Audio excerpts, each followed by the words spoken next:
Welcome to the Cheating Secrets channel. Austin, the boss of Tane, loves to be the center of attention. We were at his house for a Sunday party. Under the influence of alcohol, he showed his true colors. He is as homophobic as one could possibly be, as well as sexist, racist, and believes that only his religious beliefs matter. I never liked Austin, and he didn't like me either. His house was decorated for the holidays, overdone both inside and out. I can't imagine his neighbors being thrilled about the crowds of gawkers driving by from sunset to midnight. There were Christmas trees in every room and mistletoe hanging in every hallway. Under several of them, I had already kissed Tane. After watching the football game, I was dreading the presentation of the quarterly awards. Tane thought she was going to get one, so I crossed my fingers, hoping the evening would pass quickly and we could get back home and celebrate it in the nude. To accommodate the crowd of guests, several card tables were set up.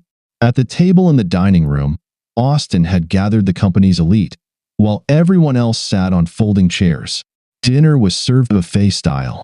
After dinner, the dessert and drinks disappeared quickly. Austin behaved like his usual nitpicky self. I was stunned when he pointed in my direction and said, "There's Ricky, who had to marry outside the family." Everyone in the living room gasped, even my wife, Tane. What kind of nonsense was this? I was boiling inside. Yeah, by the time he finished high school, you were already 23, Ricky? By then, all his cousins were either married or pregnant. This made everyone howl with laughter and deeply hurt our marriage, including Tane. I remained composed, not even bothering to give him the courtesy of a reply, positive or negative. When he attends family gatherings, everyone thinks he's still searching, and that Tane must be his parole officer. Laughter shook the house. Tane didn't look at me once, but her laughter rang out as she hung on to every word Austin said. When the room quieted down, I spoke. "Austin, I remember you saying something about growing up on a farm. We all know what that means. You lost your virginity in a field with the sheep, your jeans down around your ankles." Tane gasped. "Ricky." "Yeah, those videos of people counting sheep must make you want to stand up and run after them." "Ricky, please stop." Tane tried a different approach. It was dead silent. "And your lovely fiancée, I bet her curly hair reminds you of your favorite farm animals. Does she make you finish faster by saying B-A-A, B-A-R-A, B-A-A?" "Ricky, stop it," came a frightened plea from Tane. "Get the hell out of my house, idiot." Austin stood up, pointing at the door. I finished off my nearly empty beer bottle, waved him off, and left alone. Walking out through the front door, I didn't look back even once. My phone was already turned off before I reached the car. It took less than an hour to pack the few things I wanted to keep. I left my wedding ring and the torn-up marriage certificate on the kitchen table. Though I didn't want to keep them, I still took all the photo albums I could find. They ended up in a trash bin behind the motel where I spent my first night. I had been to parties at Austin's house before, but his alcohol-fueled humiliation of me on Sunday evening was the last straw. Though I didn't have any proof, I believe Tyne was having an affair with that man. Her refusal to stand up against him was enough to destroy our marriage. If her job meant more to her than respect for me, she could have him and her career. Life is too short to waste on people like that. With the advent of internet banking, it became easy to open new accounts, but only in my own name. Time was not on my side. I needed to secure my share of the assets before Tane realized that it was all over between us. To hell with it. I took everything. Let her figure out how to get it all back. This is war. What does it matter if they force me to return them? Waking up on Monday morning, I was perplexed, but quickly understood where I was and why I was there. I checked out of the motel and arrived at work at my usual time. My phone was still asleep. At the end of the workday, one of my friends at work quickly checked the parking lot for me. There, it seemed, a woman was waiting. She was parked on the street, apparently interested in the cars in our parking lot. Since my expense reports had to be ready by Friday, I stayed to work on them until 9 in the evening. Now, there was little I could do if Tane was still there. And she was. As I approached my car, Tane interrupted me before I could reach it. "What brought you here at such an early hour, Tane?" "Cut the crap, Ricky. My credit card was declined, and my checking account is empty. And you ruined our marriage certificate. Here, put your wedding ring back on. The savings account, don't forget, I emptied that too. Keep the ring. Can't you take a joke? You're just a poor, thin-skinned child. Go to hell. Or better yet, go back to damn Austin. I'm done with you." "Over what? Because I laughed at my boss's jokes?" "If you want to believe that, sure, that's how it is. I don't understand what's going on here. And that perfectly describes why I left you. And now, unless you want to get sprayed with mosquito repellent, get the hell out of my way. You can't do this." She couldn't, but I could. Tane stepped back to her car. "What the hell is wrong with you?" She yelled at me as I stopped beside her. What's wrong with me? I had a wife who decided to laugh at me, not with me. If I had a wife who loved me, she would have stood up and said, "Go to hell, Austin. I'm leaving. How dare you insult my husband like that? Come on, Ricky, let's get out of this stinky dump." Unlike her usual sharp wit, Tane silently watched me. I left. After booking a hotel room for the week, I tried the cafe I passed by every day but never stopped at. It turned out to be more than good. On Tuesday, Tane's approach changed. A note was slipped under my windshield. "Ricky, forgive me. I should have stood up for you against my boss. Please come home. I love you. Tane." The absence of a turned-on phone was not as stressful as I thought. Checking SMS and email every few minutes was replaced by listening to the demons in my head. Without a turned-on phone, it was easy to avoid contacting Tane. Of course, I could have gone home, but that didn't happen. When I left work on Wednesday, Mr. Mysterious was waiting for me. "Ricky, I'd like to apologize. I just behaved stupidly." I sprayed him with mosquito repellent as he returned to his car. Mental note: buy more mosquito spray. "You are a pathetic loser. By the way, I'm sleeping with your wife. You are a cuckold." The suspicions were confirmed. It's a pity I didn't record it on a tape recorder. His wife would have been pleased to hear this confession. On Thursday, Tane returned. She was dressed better than what is suitable for an ordinary workday. "Ricky, please come home. In that outfit, you look like today's company adulteress." "Ricky, I dressed up for you." "I doubt that. Does Austin now share you with others? Did you know he bragged about sleeping with you? If he did, he lied. I was faithful to you." "I doubt that too. I don't know you anymore. I don't like you anymore. If you add it all up, I don't love you anymore. It was a 5-year mistake." "Don't say that, Ricky. I was faithful to you, and I still love you. Can I show you a video?" "Probably." Tane approached me, playing with her phone. She stopped a meter away from me and lifted the phone. The video was not taken by Tane, but by someone else, and it focused on Tane. "Thank you all for taking a moment from your workday. On Sunday evening, I did something stupid, something that might cost me my marriage. Many of you were there. So today, I want to say, go to hell, Austin. I'm leaving. How dare you insult my husband?" In the video, Tane approached Austin. She brushed him off, spat in his face, then turned and walked away. Notice that I changed clothes. I went home after lunch and changed into this. "I want you to come home. He said he slept with you." That's nonsense. Maybe he wished it, but I believe in my vows, and you'll have to decide who to believe. Well, my colleague accidentally captured this. Right after I sprayed Austin, he turned on his camera. Do you want to watch this video? The video showed me walking away from Austin, who by then was leaning against his car, wiping his eyes. It clearly shows Austin telling me that I am a cuckold. "Ricky, that's not true. Burn that bastard. Send this to his wife. I have her email address. What can I do to prove it to you? Ask anyone for proof. There won't be any. I'm willing to take a lie detector test. When was this supposedly supposed to have happened? Help me, Ricky. I don't want to lose you over a false accusation.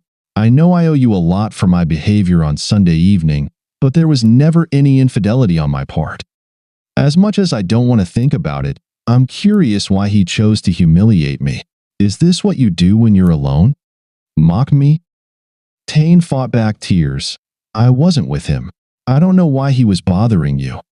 Tane was choking on her sobs. Part of me wanted to embrace her. I loved her enough to marry her. What if that bastard just wanted revenge for a time I embarrassed him? These emotions clashed with thoughts of, what did you expect to hear from her? I still need some time, Tane. I've paid for a week at my hotel. Give me some space. Tears streamed down Tane's cheek. Please come home, Ricky. I love you. Can you still say that you love me? I love you, Tane. I just don't like you right now. Tane looked as if she was about to break down. I opened my arms, and she crashed into me. Would you like to go out for dinner? I'd love to, Ricky. There's a cafe on the corner of 3rd and Highway. Let's meet there. Dinner was somewhat awkward. Tane tried to act as if nothing had happened. I, on the other hand, was bombarded with a million what-if questions. When it was time to leave, I kissed Tane on the forehead, which made her eyes mist over.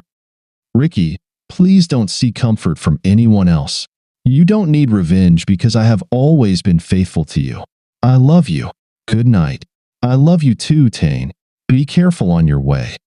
Having returned to my room, I forwarded the video where Austin claims that I am a cuckold to Tane, asking her to send it to Austin's wife. Unsurprisingly, Mr. Jerk was waiting for me after work on Friday. Austin didn't know that security had been alerted and was parked near my car. As I drove into the parking lot, Austin approached me, saying, "You bastard. I have to kill you." Fortunately, Austin only shot pepper spray at me. As I was wiping my eyes, he kicked me in the groin. Thankfully, the kick wasn't strong, but I still fell.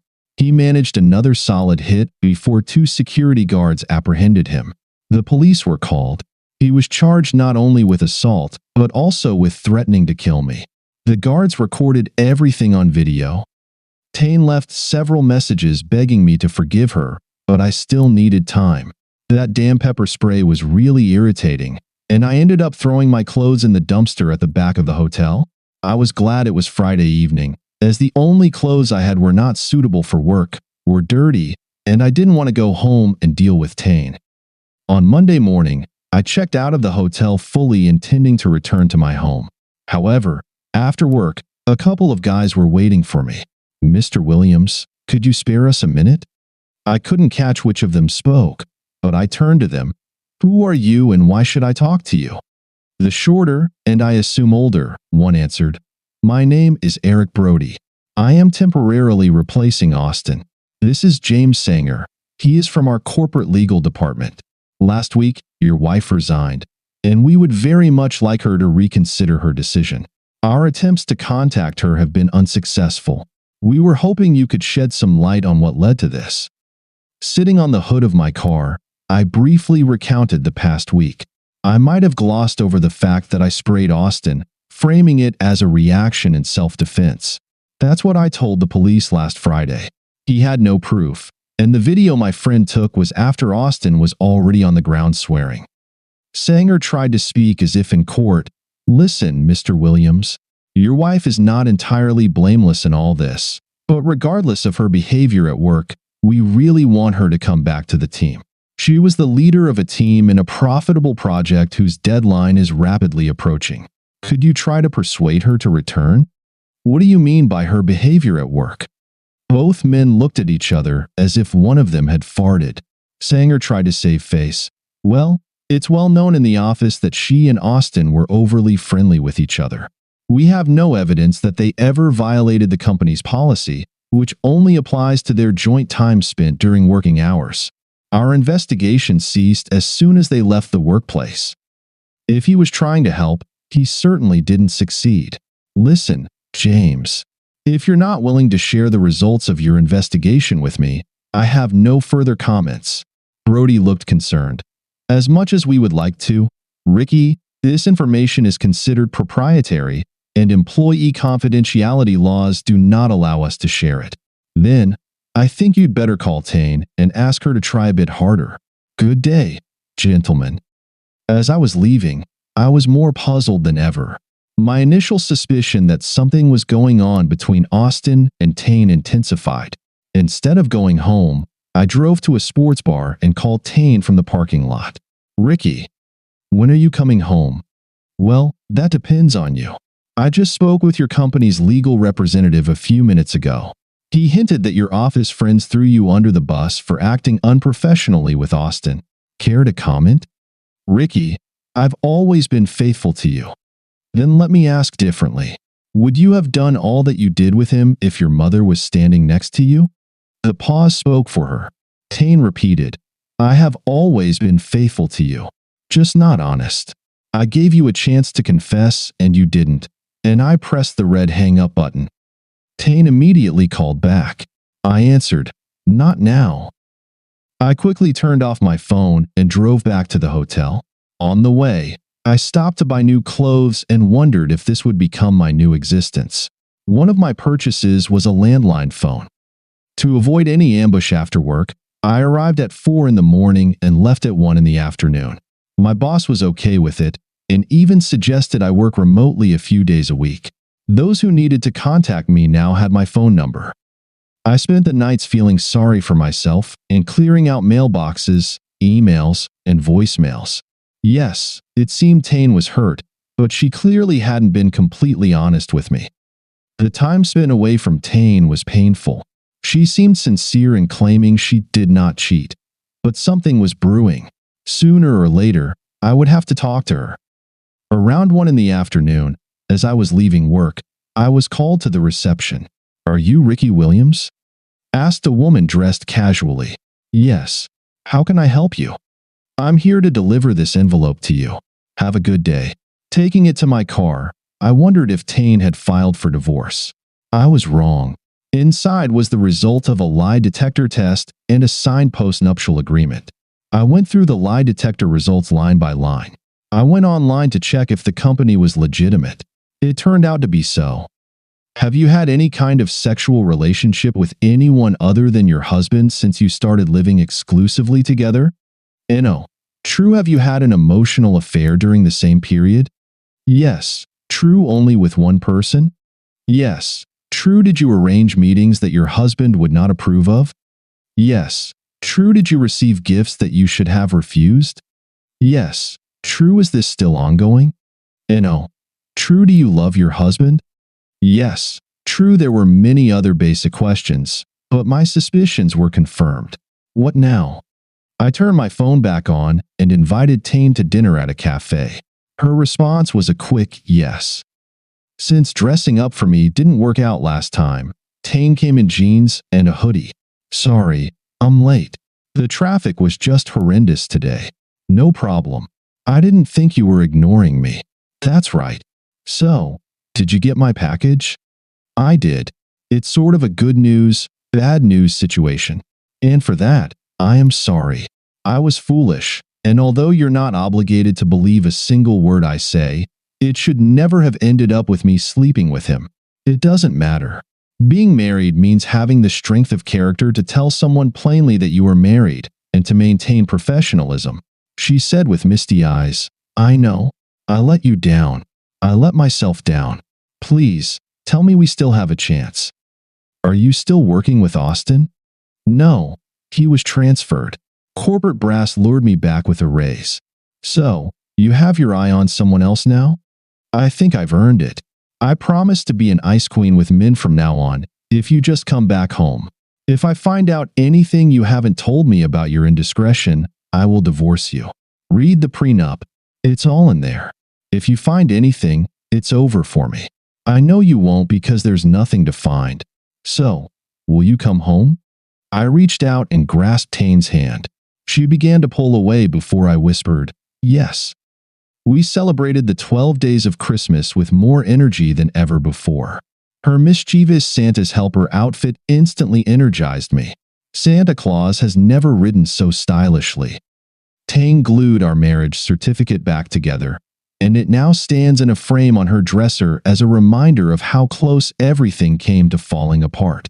Her mother helped her restore most of the photos I had thrown away. The company gave Tane a bonus to settle any issues that might have arisen from Austin's behavior. We might have been in his house, but the issuance of quarterly bonuses blurred this legal line. They decided it was better to close this matter than to risk a lawsuit. She is still the team leader. Every time Tane finds a sheep photo, we print it out and send it anonymously to Austin at his new workplace. We've heard from others that Austin has a few sheep figurines left on his desk. Thank you for listening until the end. See you in the next episode of Cheating Secrets. Take care of yourself and your loved ones. Goodbye.